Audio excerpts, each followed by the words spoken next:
Hi, I'm AJ Schneider, and I am so excited. I know this is crazy. How could I be excited to talk about debt? But I am so excited to talk to you about debt. It's one of my favorite things to talk about. Why? Because I was in a lot of it. I did everything wrong with money humanly possible: credit cards, student loans, family, taxes, you name it. And I learned how to get out of debt, build wealth, and heal my relationship with money.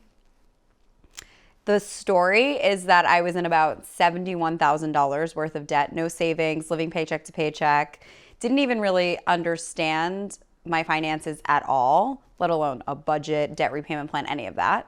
And through asking for help and getting the right guidance, I was able to get out of over $30,000 worth of debt, making under $50,000 a year in about 2 years.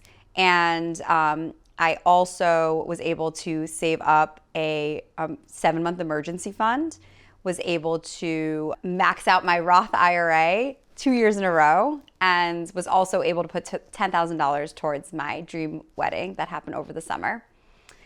I also, which is really important and something I talk about with my clients all the time, is that life isn't just about paying off debt. I know that's shocking because I know if you're watching this video, then maybe you have debt and you feel like it's this monstrous thing that's living underneath your bed, but it's actually not. And this work is about healing your relationship with money and healing your relationship to debt, repatterning our nervous system, which we'll get into later, spoiler alert, and understanding that you have a life to live. And so the reason why we get our finances in order is, yes, to pay off the debt and yes, to save, but also so that you can live your life in choice and you get to go do whatever you want. So in that time I was paying off debt, I went to 7 weddings in 1 year. I think another 6 the following year. I was in 3 of those weddings. I got to travel. I got to visit family. I got to take care of family when they were sick. I was able to provide in a way that I never had before because I was financially secure. So that's why I'm so passionate about teaching not just how to get out of debt, which we'll learn in this lesson, but also how to view your finances from a holistic standpoint. So we'll dive into the debt today and see where that takes us. So what we're going to talk about in our agenda, we're going to talk about defining your relationship with debt and facing your debt head on. So we're going to talk about you. Then we're going to go into debt psychology, which is fascinating, so interesting. How to pay off debt while building wealth. And I'm going to show you a case study and we're going to kind of go into it. You're going to be like a budget coach and see how I look at things from the outside in and hopefully be able to implement that into your own debt repayment strategy. And then creating your own debt and savings plan. So how to incorporate savings while you're paying off debt, which is, spoiler alert, secret sauce, so important. You have to save while you're paying off debt. Okay, so first let's talk about what is debt. So I'm gonna have you pause for a moment and write down to you, what are the words that come up for you when you hear the word debt? Some common words. Well, I'll let you go first. So pause me, write down some of your words, and then unpause me, okay? I'll wait right here. Okay, so what I have seen from hundreds of clients is when they get asked what the word debt means to them, they say trapped, never ending, gonna die with it, horrible, embarrassment, shame, guilt, don't know what I'm gonna do, imprisonment, trapped. I think I said trapped already, but you get the idea. It's really negative. It's really yucky. It doesn't feel good. Debt doesn't have to be that way. It's just all of our associations with debt that have caused us to have this belief around debt. And there's also a bigger picture culturally of how we view debt. So the way that it's taught to us is in this fear-based mentality. The way that a lot of debt is given to us is very predatory. So like a debt collector, that's a predatory industry. Their sole purpose is to get their money back. That is their sole purpose. debt can also feel very like available, or it's only available to the rich, or it's only available to certain groups. So there's lots of associations we have with debt. And the main one I would say, as simple as it is that debt is bad. But debt in its origin, in its literal translation, is to owe or a duty. And owe can feel negative, or it can feel neutral. Like, I owe $15 for this shirt. I'm going to, that's what I owe, and I'm going to go pay it. It can be a neutral feeling, or it can be a negative feeling. A duty can be a neutral feeling, a negative feeling, and a positive feeling. Because a duty is a sense of purpose.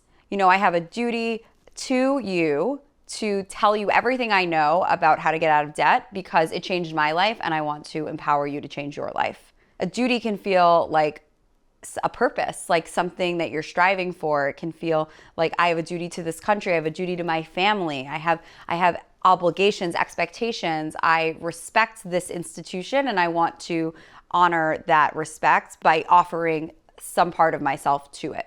So it doesn't have to be negative.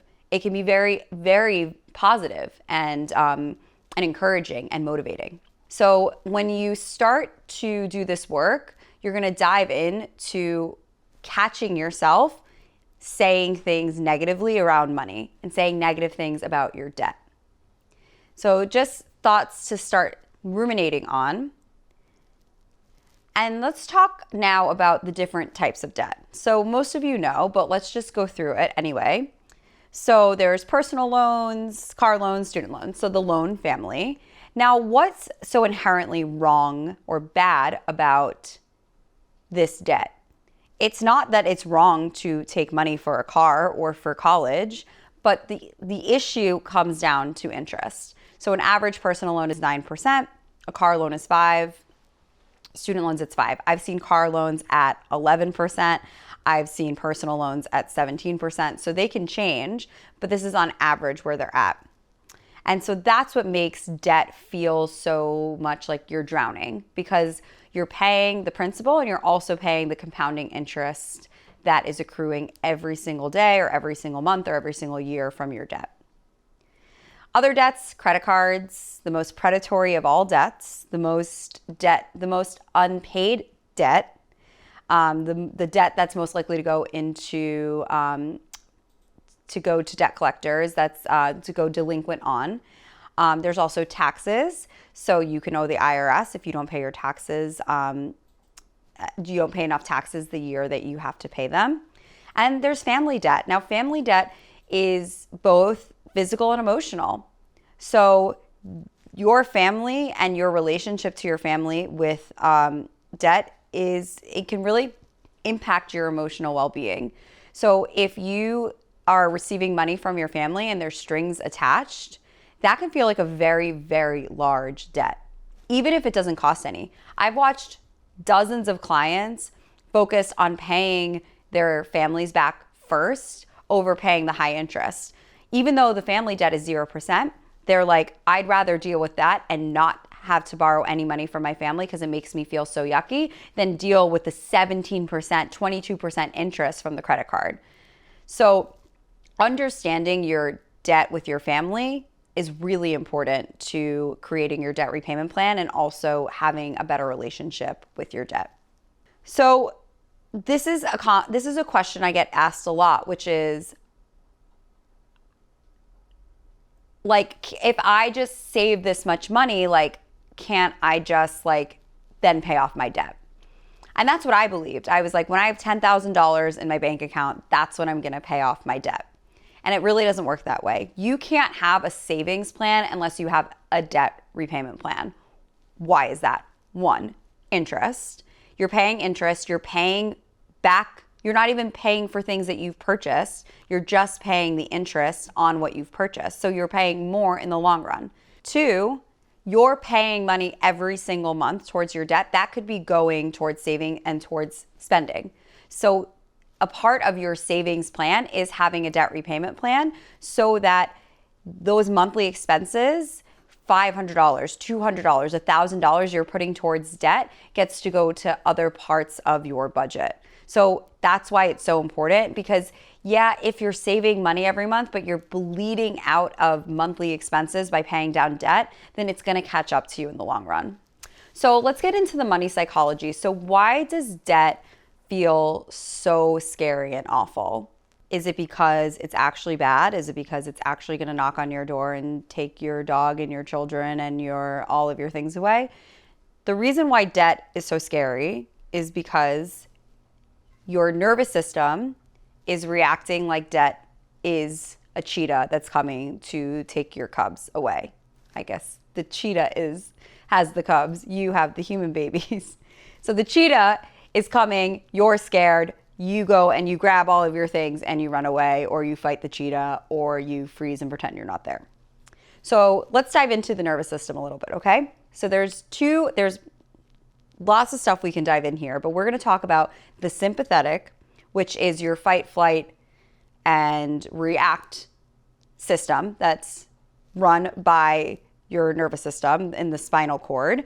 And it's the part of you that is reacting to stress. So you're saying, there's a cheetah, I'm afraid, I need to go do something, I need to survive. The sympathetic nervous system is essential even in today's life, even in today's society, when we don't have those similar threats, because it gives us our cortisol, it gives us our energy in the morning. It motivates us, it drives us to keep moving forward, to keep progressing, to keep trying. The sympathetic nervous system has a lot of wonderful benefits, but right now, for most of us, when we're in a constant state of stress financially, we are in a chronic state of sympathetic, which means that the body is pumping you with chemicals and hormones. We'll talk about that in a second. The other part of your nervous system we're going to talk about is your parasympathetic nervous system, your rest, digest, and restore. So this is the part that reproduces, that digests, that is able to absorb and heal. So our bodies are anatomically designed to heal itself. You know, it's like when we have a cut and it turns into a scab, and then the scab eventually falls off and the skin rejuvenates. Like we have that ability to do that. It's like when we're sick, we don't say sick forever. We have a flu and our body fights off that sickness and makes us healthy again. So that's the parasympathetic nervous system working for you. And the problem is that so many of us are in a state of sympathetic, of stress, that we don't get to the rest, digest, restore. We don't get to the place where we can make logical, rational decisions around our finance because we're so stressed. So your brain is not working at its optimal level when it's in a chronic state of stress. So let's dive into this even a little more. So Luna's joined us for our chat. Oh, she's gone for the endocrine system. All right, so we've talked about the nervous system, stress, and hormones. So the hormones are regulated by our endocrine system.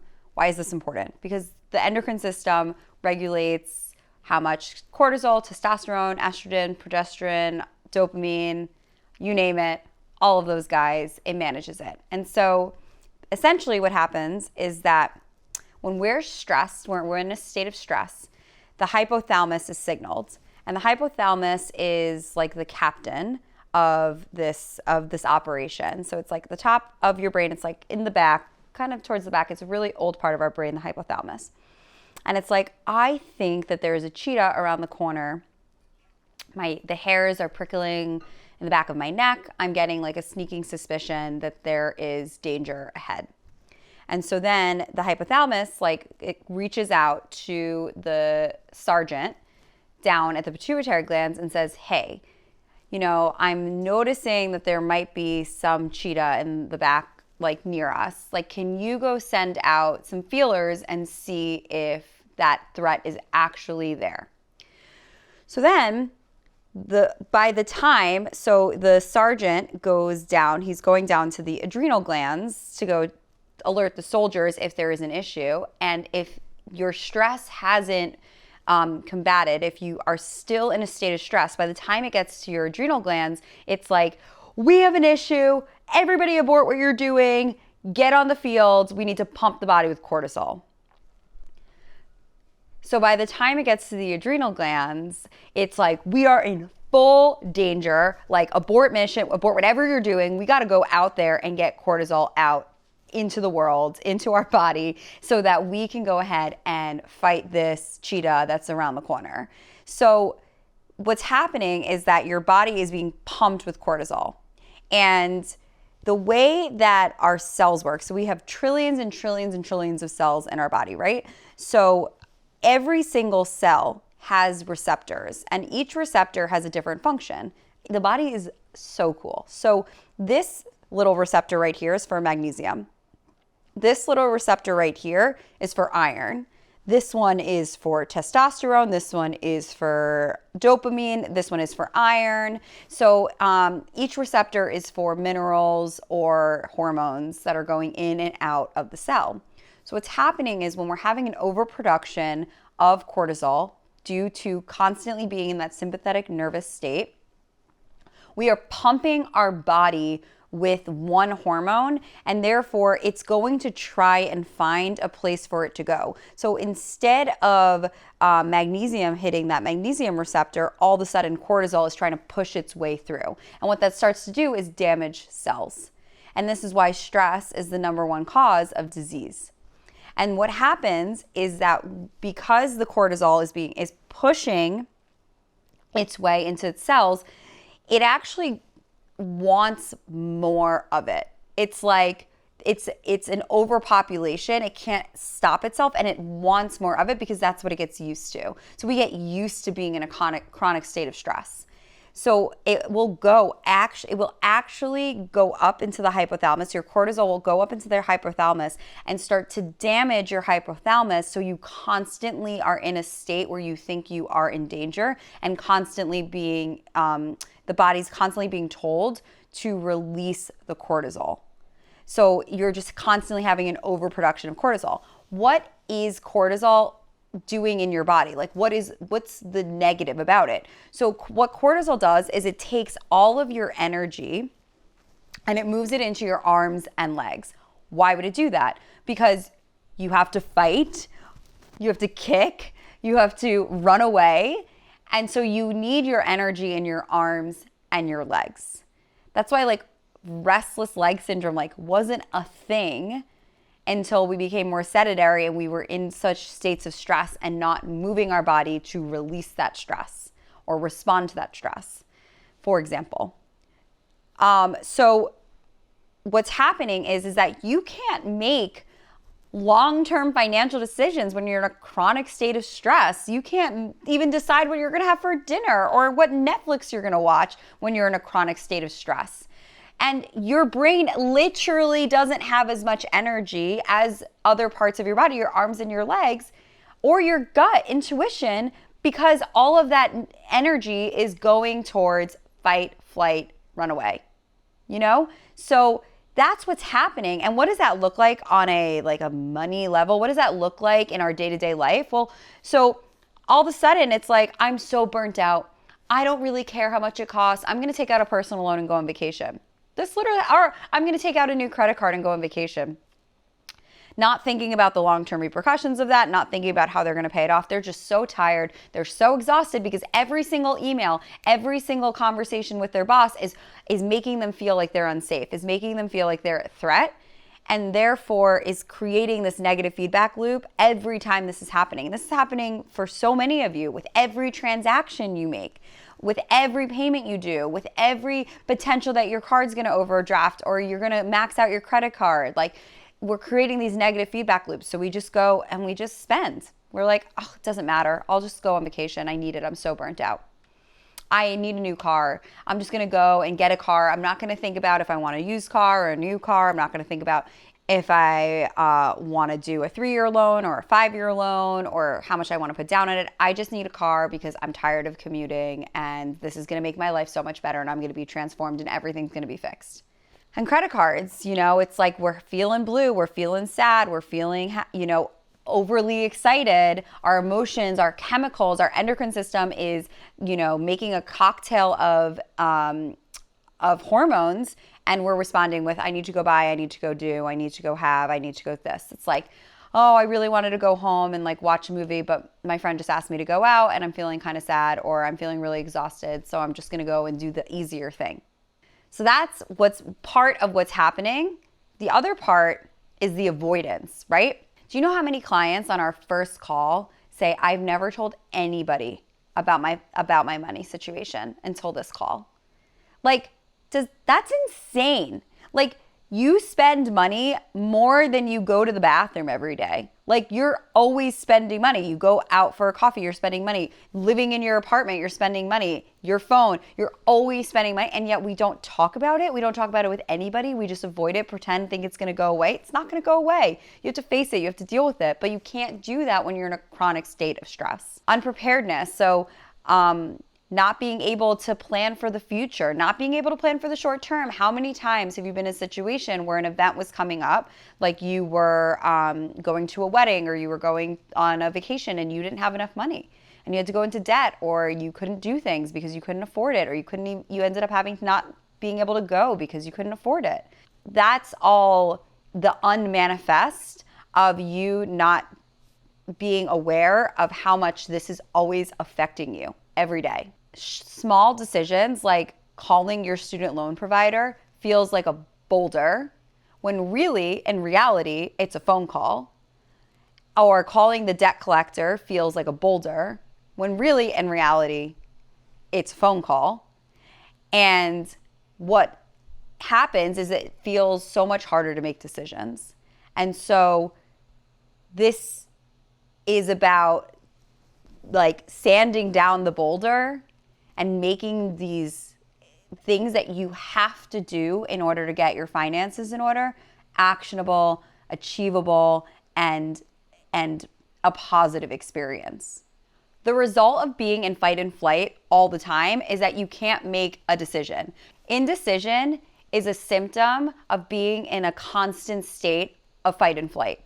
What does that look like? When you need to go deal with the debt collectors because they're calling you every day and you don't want to deal with it and you don't pick up the phone and you're avoiding it, it feels like this mountain of pressure when really, again, it's just a phone call and creating a plan. So we need to make things a little bit smaller. We need to make those boulders, we need to sand them down so that they're little pebbles. They're little pebbles that now you can go, all right, I'm just going to go call the student loans. I'm just going to go deal with the debt collector. I got this. It's one step at a time. All right, so we talked about the psychology, which is so important. Now let's talk about the strategy. So this is where I want you to put on you're gonna be a budget coach hat, and we're gonna like dive into what I work with clients all the time. And it's so funny because I wish I could say to you, like, here's the plan for getting out of debt. You need $10,000 and you need this, and this, and this. It's actually much simpler than that, and it's not obvious, but maybe it's super obvious. So the first thing you need is you need to know your non-negotiables. So your non-negotiables are your rent, mortgage, phone bill, insurance, utilities, electric, pet insurance, anything that if you don't pay it, there's going to be repercussions for that missed payment. If you don't pay your phone bill, your phone's going to be turned off. If you don't pay your rent, you're going to lose your home. So non-negotiables, debt is not in your non-negotiables. Nothing is going to happen to you if you don't pay your debt. This is if I don't pay this, something's going to happen. Now, if your income is less than your non-negotiables, then we can stop right there. We know what the problem is. So this is what you're going to focus on first. You're going to figure out what your non-negotiables are. Then you're going to go to your reoccurring monthly expenses, which is similar to your non-negotiables, but different. So your reoccurring monthly expenses are your gym membership, your Netflix, your Spotify, your New York Times, Adobe, Zoom, whatever you're using reoccurring every month that's coming out of your account, your vitamins. It could also be your therapist, your budget coach, your wellness coach, your singing teacher, anything that's reoccurring, that's really valuable to you, that really matters to you, because why else would you pay for it monthly if it didn't matter to you? Think about that. So they're important, you really care about them, and they're reoccurring. So it adds a little bit of stability. So these two numbers alone are going to give you the baseline of your budget, where you're going to say, I need to be bringing in at least this much money per month, because without even opening my eyes in the morning, that money's going out. The third bit of information you need to know is your lifestyle expenses. So your lifestyle expenses is groceries, going out, takeout, home decor, home essentials, beauty maintenance, if you do massages or wellness, recreational drugs, alcohol. What else? What are some of my favorite categories? Books. Definitely books, gifts, travel, all of that. Anything in your lifestyle, okay? And why? Great question. I know you're wondering, why would we choose to put groceries and food in your lifestyle and not in your non-negotiables? Because you're right, you do need to eat. You nailed it.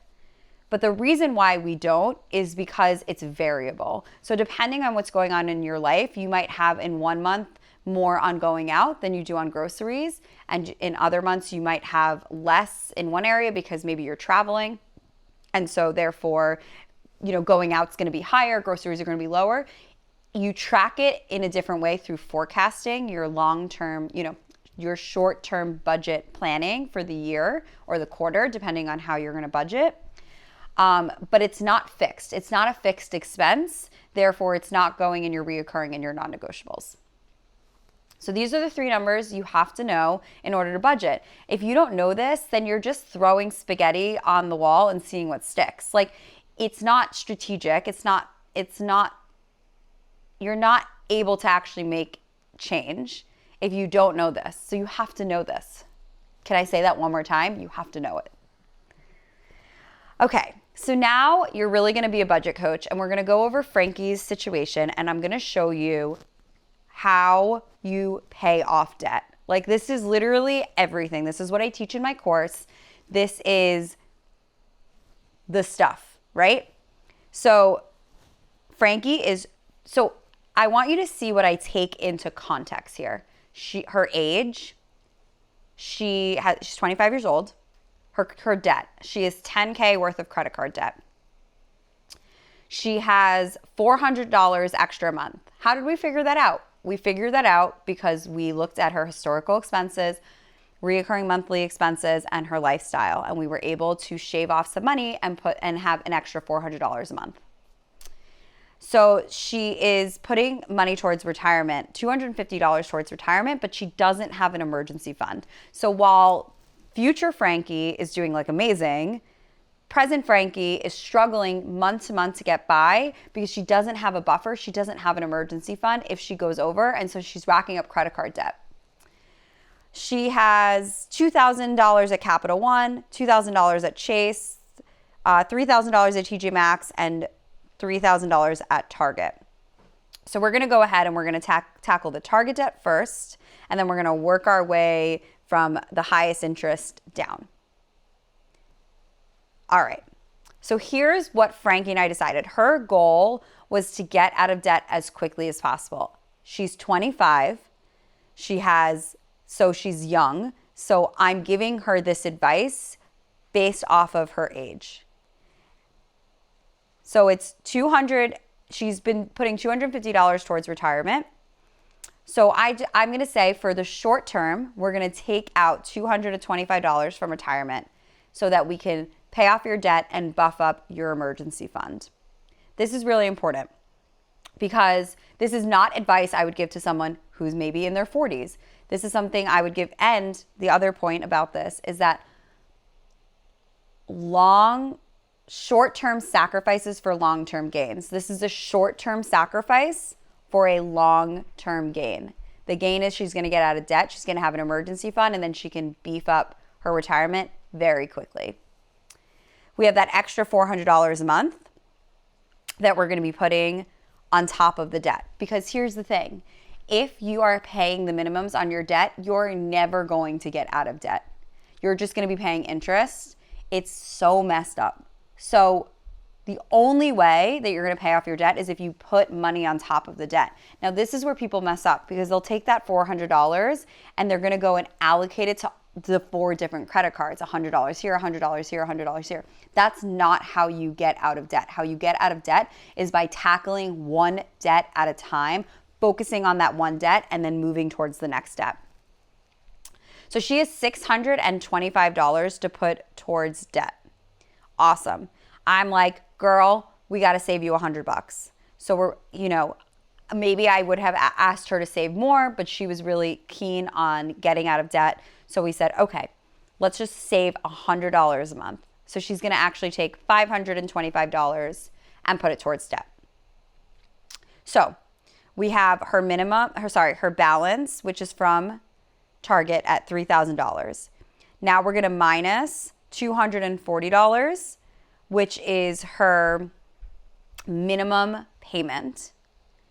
And then we're going to tack on that $525. So her debt repayment plan for her Target card is $765. It's the minimum plus the extra money.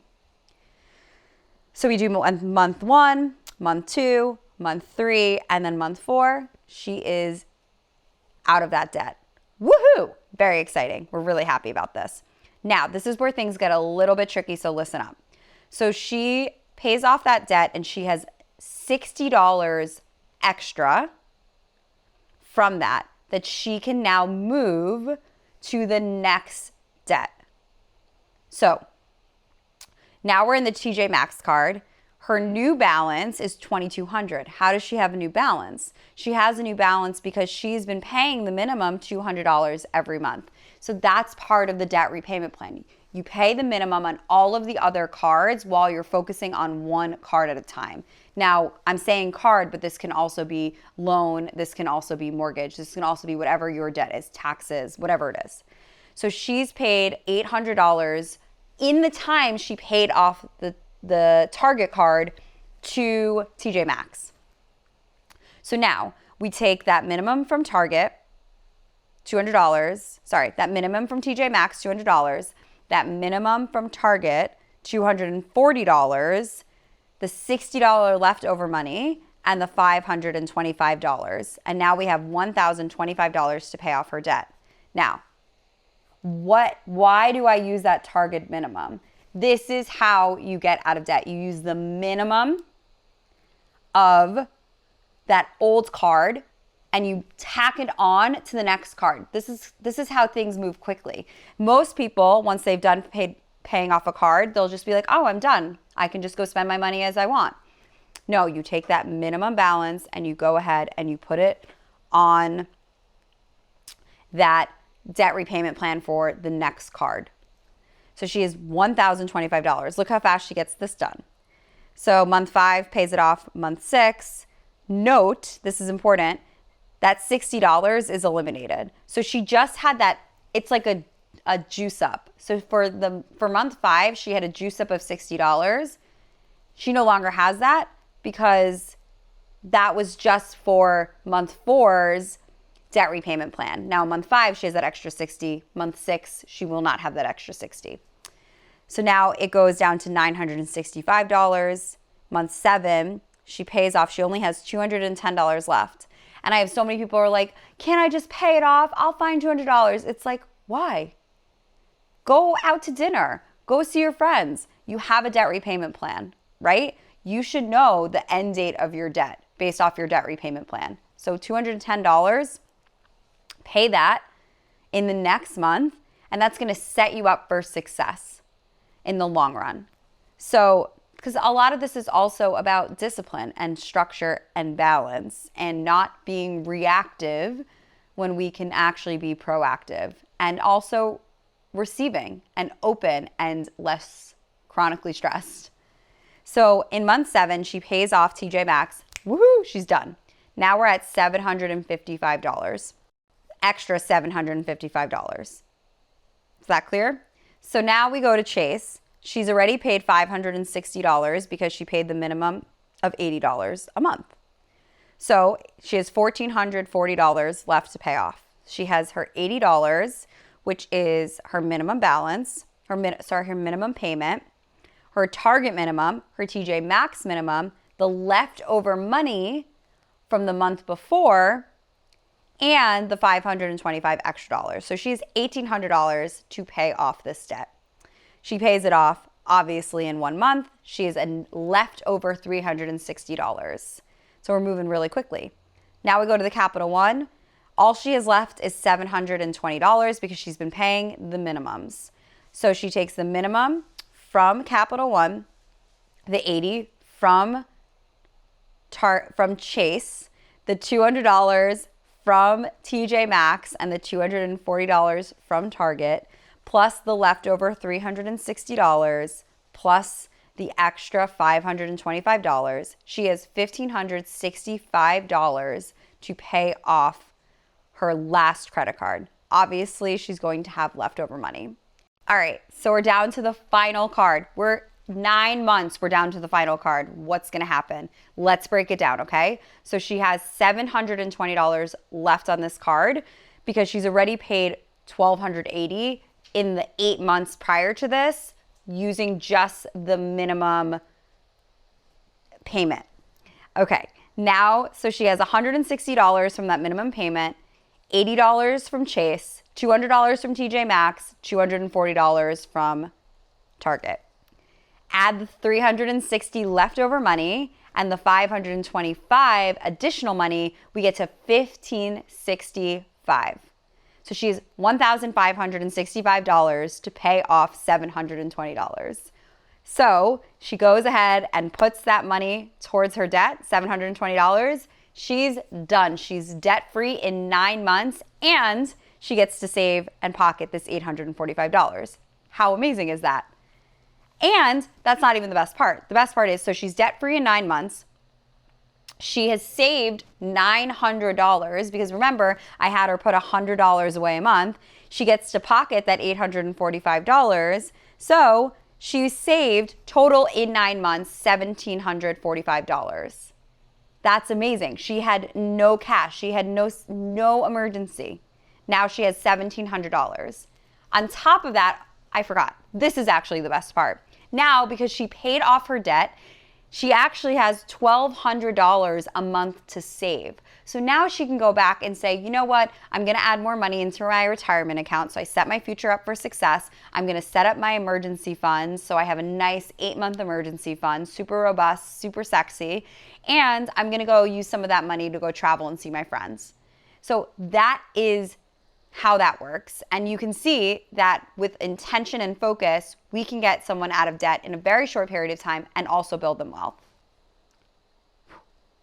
Okay, so something I didn't mention that I was holding off about the reoccurring monthly expenses is that your debt should stay in your reoccurring monthly expenses. So you have your Netflix, your gym membership, your budget coach, your life coach, your singing teacher, your Adobe, and your debt. So your debt lives in your reoccurring monthly expenses. That way you never miss a beat. You know it's automated, it's coming out every month. This is really important. This is how you go from like scrambling to pay off debt to like being intentional and focused and clear about your debt repayment plan.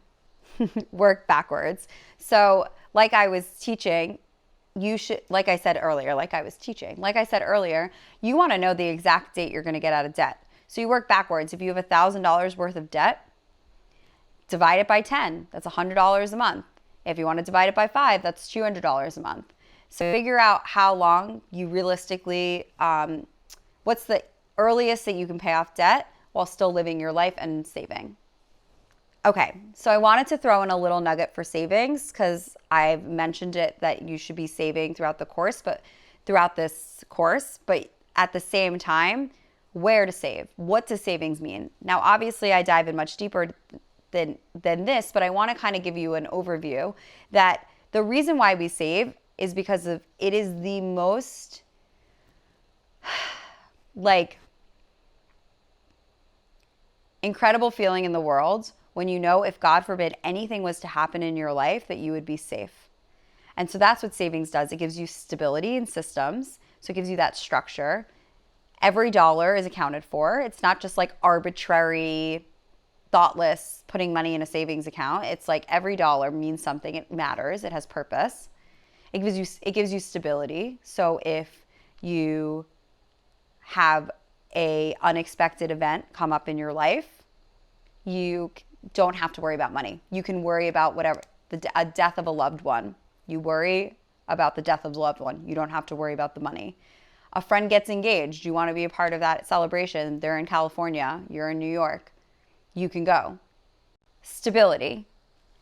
Having savings offers you stability because guess what? Like, you don't know. Life is unexpected. Of course you know that. I'm sure you've had that happen to you a million times where you're moving through life, everything's going a certain way, bam, something happens and you did not expect that.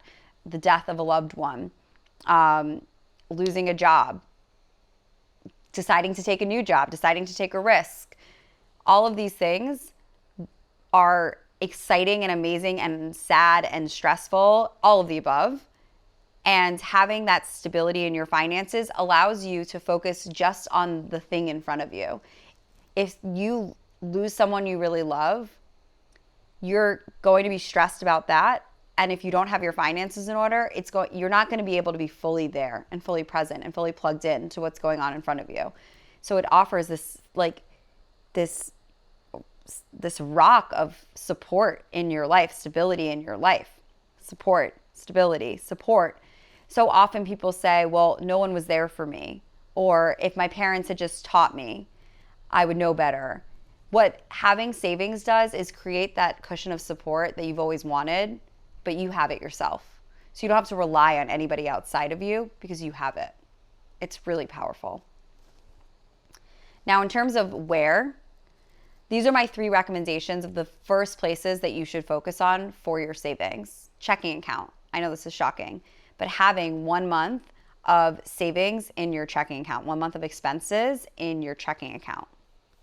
Emergency fund. So what is the emergency fund? For emergencies, for unexpecteds, car accidents, car breaks down, medical emergency, fridge breaks down and you own your home, a sick parent having to take off work to care for a parent or illness, so many things. So emergency fund, so important. Retirement. So before you get into crypto, before you get into investing, setting up a retirement account, there are many options for gig workers, independent contractors, as well as 9-to-5 workers that aren't just your company's 401k benefits. So look into your retirement options. It's really important. I'm super passionate about it, and it will enable you to have so much support and security in your future self when you can't hustle as hard as you can when you're 25. Since I started my business in 2018, I have helped hundreds of clients get out of $500,000 worth of debt. On top of that, I've helped them save over $1 million. I have created a course called Heal Your Relationship with Money and Become Financially Free, where I teach you the method of how to get out of debt and save. It starts January 17th. Spots are already filling up, and I cannot wait for this installation of this course. If you're interested, shoot me a DM on Instagram at Beyond the Green Coaching. Let's chat. You can also send me an email at hello@beyondthegreencoaching.com. I'll send the links below. I can't wait to chat with you.